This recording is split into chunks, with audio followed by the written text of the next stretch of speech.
नमस्कार और हमारी इस खास पेशकश मिशन आदित्य L1 में आपका बहुत बहुत स्वागत है। तो इंडियन एरोनॉटिकल साइंस कह लीजिए, स्पेस स्टडीज़ कह लीजिए, अंतरिक्ष अनुसंधान कह लीजिए, उसके लिए का गोल्डन टाइम इस वक्त है। हम चांद पर सक्सेसफुली लैंड कर चुके हैं। हमारा चंद्रयान वहाँ पर अलग अलग तरह की स्टडीज़ कर रहा है, रोवर चांद पर घूम रहा है और ये भारत के लिए बहुत गर्व की बात है। लेकिन उससे भी बड़ी बात है कि हम यहाँ नहीं रुक रहे हैं। चांद के बाद अगली नज़र सूरज पर है और इसीलिए मिशन आदित्य L1 उड़ान भरने वाला है। जी हाँ, कल श्रीहरिकोटा से 11:50 पर PSLV यानी पोलर सैटेलाइट लॉन्च व्हीकल लेकर उड़ेगा आदित्य L1 को और ये करेगा सूर्य की स्टडी। सूरज से जो कुछ हमें मिलता है, जो सारी एनर्जी हमें मिलती है, उसके पीछे के बड़े बड़े रहस्य, उसके बड़े बड़े जो चीज़ें हैं, उन्हें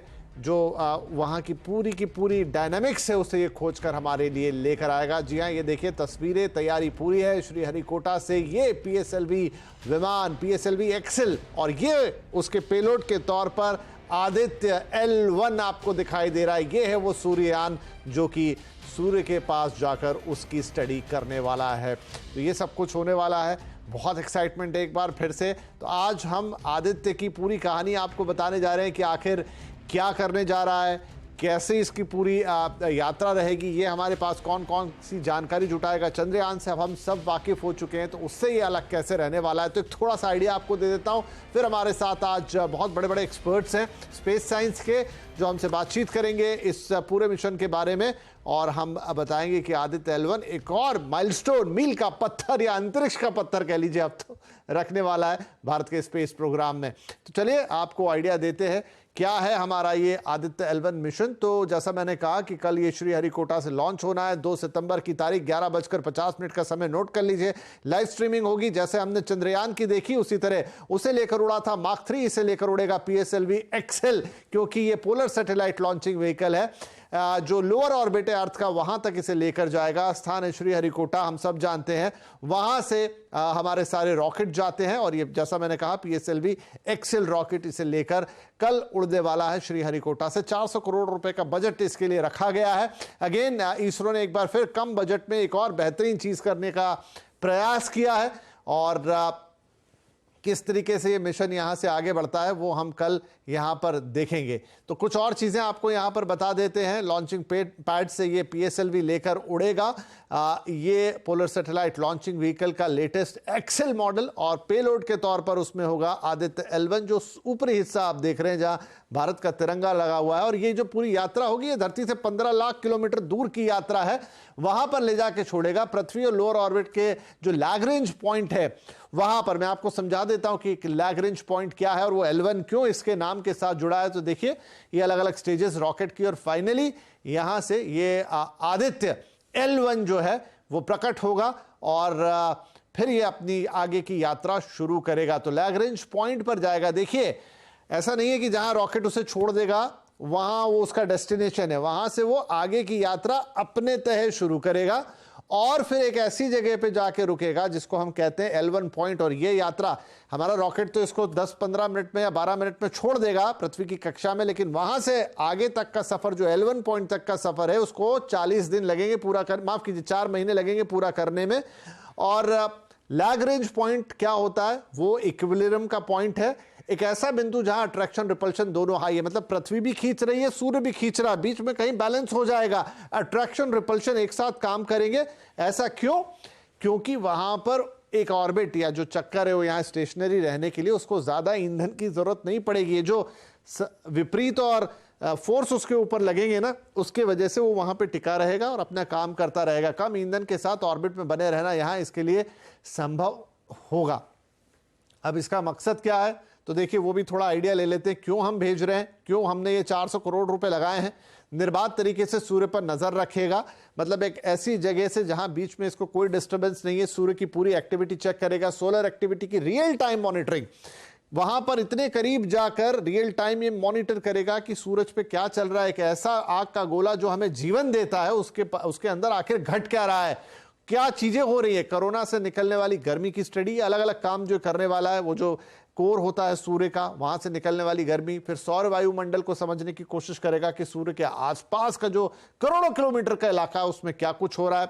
सौर हवाएं यानी जो गर्म गर्म हवाएं सूरज से निकलती हैं, बड़ी बड़ी लपटें सूरज से निकलती हैं, उससे जो पूरा चेंज आता है एटमॉस्फेयर में, तापमान की स्टडी और साथ में स्पेस वेदर पर सूर्य का जो असर होता है उसकी मॉनिटरिंग, अल्ट्रावायलेट रेस की मॉनिटरिंग, पृथ्वी पर क्या असर पड़ता है सूरज की अलग अलग एक्टिविटीज का, वो तमाम स्टडी ये करता हुआ नजर आएगा। तो ऐसी बहुत सारी चीजें हैं जो ये करता हुआ दिखेगा। लेकिन इस पूरे मिशन को हम और बेहतर तरीके से समझेंगे अब हमारे एक्सपर्ट्स के जरिए। हमारे साथ कार्यक्रम में शामिल हो रहे हैं विज्ञान प्रयास के साइंटिस्ट बी.के. त्यागी साहब, दिल्ली यूनिवर्सिटी में फिजिक्स और एस्ट्रोफिजिक्स के पूर्व head of department Daya Shankar Kulshreshtha ji, और आईआईटी कानपुर में स्पेस साइंस और एस्ट्रोनॉमी के प्रोफेसर कुणाल मूले। आप सभी का बहुत बहुत स्वागत है। तो त्यागी साहब, मैं आपसे शुरुआत करता हूं। देखिए, चंद्र विजय मैं कह लूं हो चुकी है, अब सूर्य नमस्कार की तरफ आदित्य हमें लेकर जाने वाला है। तो पहले तो ये इंडियन स्पेस प्रोग्राम के लिए कितना बड़ा अचीवमेंट या माइलस्टोन होने वाला है।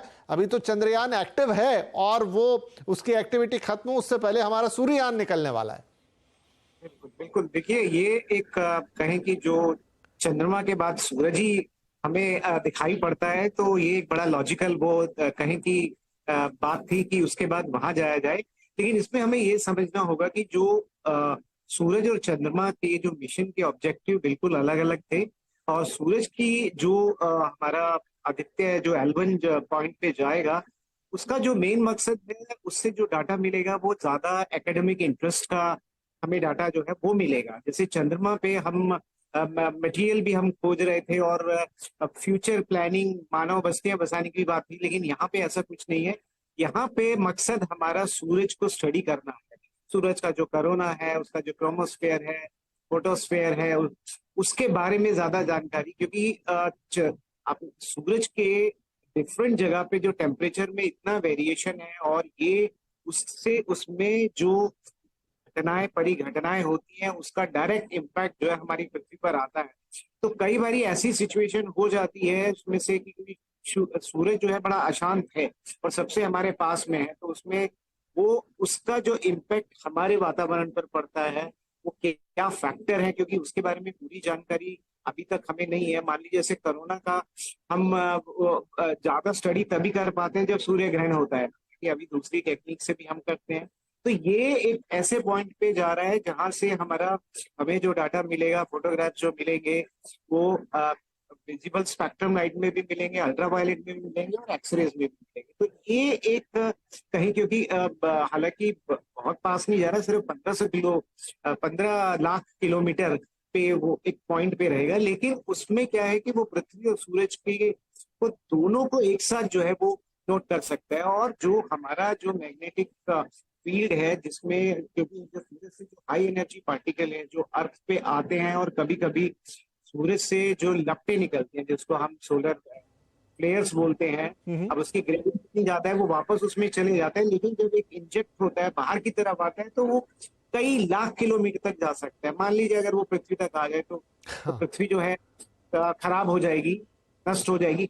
तो वो जो क्यों आते हैं उसके बारे में हमें जानकारी नहीं है। तो ये सारा डाटा कहीं की रियल से एक पर्टिकुलर पॉइंट पे खड़े होके रुक के वो हमें भेजेगा, और सूरज के बारे में ज्यादा जानकारी, और जो कि हमारा जो उससे डायरेक्ट कहिए हमारी जो लाइफ है वो जुड़ी हुई है। बिल्कुल। और जो हाई एनर्जी पार्टिकल्स जो हमारे एटमॉस्फेयर में मान लीजिए अगर एंटर कर जाते हैं, तो कभी कभी आपने सुना होगा कि पूरा जो लाइट है चले गया, पूरा जो कम्युनिकेशन सिस्टम है, क्योंकि इलेक्ट्रॉनिक पे बेस्ड है, तो हाई जो एनर्जी पार्टिकल है वो उसको डिस्टर्ब कर देते हैं, तो हो सकता है आपका सिस्टम कोलैप्स हो जाए।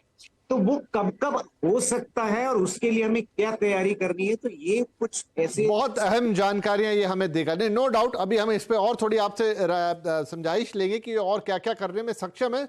शंकर साहब, अब एक लोगों का इंटरेस्ट ये भी है, दर्शकों का, कि भाई चंद्रमा पे तो हमें बहुत सारी बातें सुनने को मिली कि उससे पहले चीन गया, अमेरिका गया, रशिया गया। यहां पर ये सूर्य वाली जो बातचीत है, इसमें कितने देशों ने अभी तक प्रयास किया है और भारत कहां खड़ा है इसमें? जी, एक्चुअली में भारत का एक एम, अपना अलग उद्देश्य है।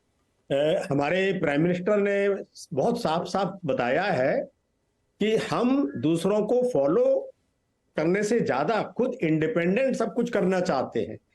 बहुत जल्दी ही हम अलग अलग सब विज्ञान के क्षेत्र में, टेक्नोलॉजी के क्षेत्र में इंडिपेंडेंट होकर इंडिपेंडेंस के द्वारा विज्ञान को और ज्ञान को उससे चीजों से समझना चाहते हैं। तो गए तो हैं नासा के, अभी अभी त्यागी जी ने बताया कई कई मिशन गए हैं, लेकिन हमारे कुछ एक अपने वेल डिफाइंड अलग से कुछ मिशंस हैं और ये धीरे धीरे सब एक्सप्लोर भी करेंगे और ये मालूम भी चलते चले जाएंगे। अभी जो सबसे पहली स्टेप है हमारे सामने, वो हालांकि नासा के हमारे इसरो के लिए काफी ट्रिवियल है, क्योंकि अब हमारे पास काफी महारत हासिल है ये सैटेलाइट्स को लॉन्च करना। तो बेसिकली ये हमारा जो आदित्य प्रोग्राम है ये बेसिकली एक सैटेलाइट है, लेकिन क्योंकि आप देखिए हम कितना दूरी तक चलते चले जाएंगे, 15 लाख किलोमीटर तक हम जाएंगे। अब इसमें कई सारी विज्ञान की चीजें शामिल हैं।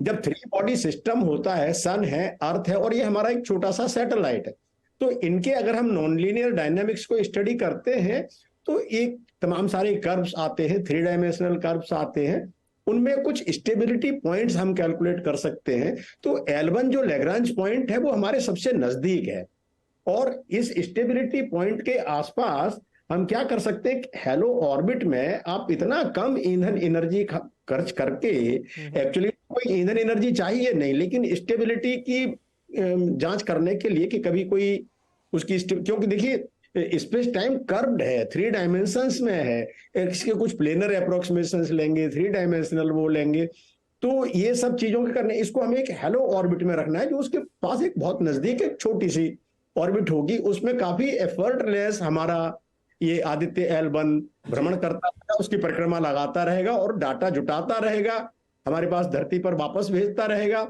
और ये बहुत अच्छा डाटा जुटाने वाला है। और अभी अभी त्यागी जी ने मेंशन किया कि जैसे सोलर इक्लिप्स होता है तो इसके अंदर एक कोरोनोग्राफ लगा हुआ है हमारे आदित्य के अंदर। वो कोरोनोग्राफ क्या करता है कि एक आर्टिफिशियल सोलर इक्लिप्स बना देता है।